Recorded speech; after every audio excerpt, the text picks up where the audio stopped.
Real cases, real crimes. Some vanish without a trace. Others leave behind more questions than answers. When the trail goes cold and the truth hides in the shadows. This is Mysteries Unsolved.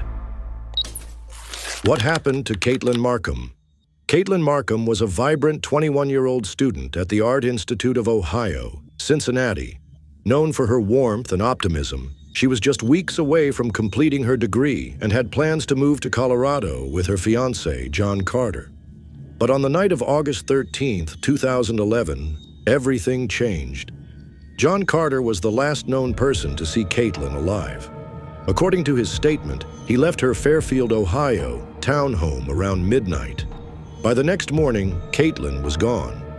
Her purse, keys, and dog were left behind. Her phone, turned off around 12:45 a.m., also had its GPS disabled. Concerned, Carter reported her missing. Circle 911, where's your emergency? Hi, my name is John Carter. I know that you're not supposed to report a missing person before 24 hours, but my fiance is missing. I can't find her anywhere. Okay, where did you see her last? I saw her at like 12 o'clock last night. Despite extensive searches and community efforts, there were no immediate leads.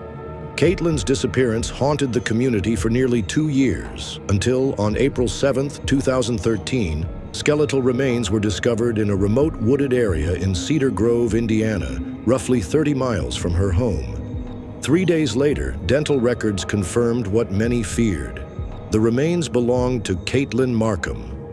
The Franklin County coroner ruled her death a homicide, though no definitive cause could be determined due to the condition of the remains.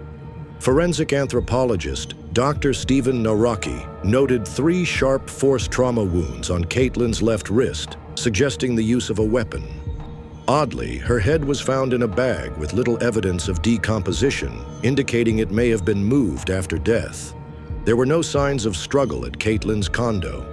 A lack of physical evidence made the case especially challenging. Years passed. In 2015, her father, Dave Markham, convinced the Butler County Sheriff's Office to revisit the case. They developed a suspect but lacked evidence for an arrest.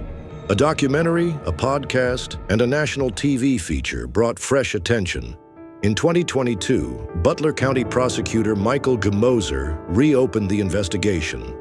In early 2023, authorities arrested Jonathan Palmerton, a friend of John Carter, on perjury charges linked to the case.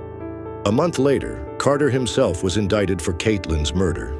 According to unsealed court documents, investigators found circumstantial evidence, inconsistent statements, failed polygraph tests, and digital footprints. Prosecutors alleged Carter killed Katelyn through physical violence and by force, but offered no motive.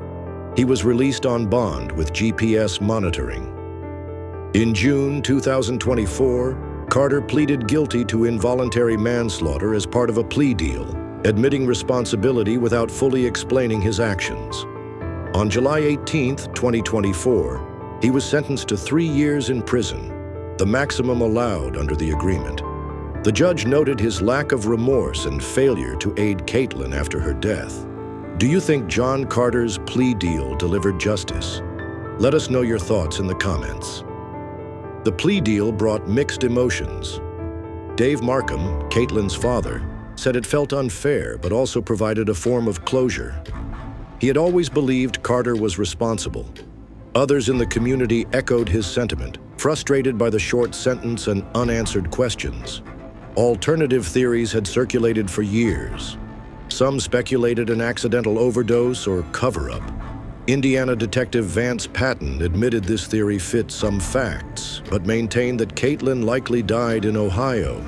Another person of interest, Michael Strauss, convicted in a separate 2019 case, was investigated but never charged in connection to Katelyn. Search warrants and emails indicated scrutiny, but authorities eventually ruled him out. The case highlighted the painful gaps in cold case investigations. Key charges like tampering with evidence and abuse of a corpse expired due to the statute of limitations. Yet, through relentless advocacy and public pressure, justice, however partial, was finally served. Anyone with further information is still encouraged to contact the Butler County Sheriff's Office. Like, share, and subscribe for more cases. Thanks for watching another episode of Mysteries Unsolved.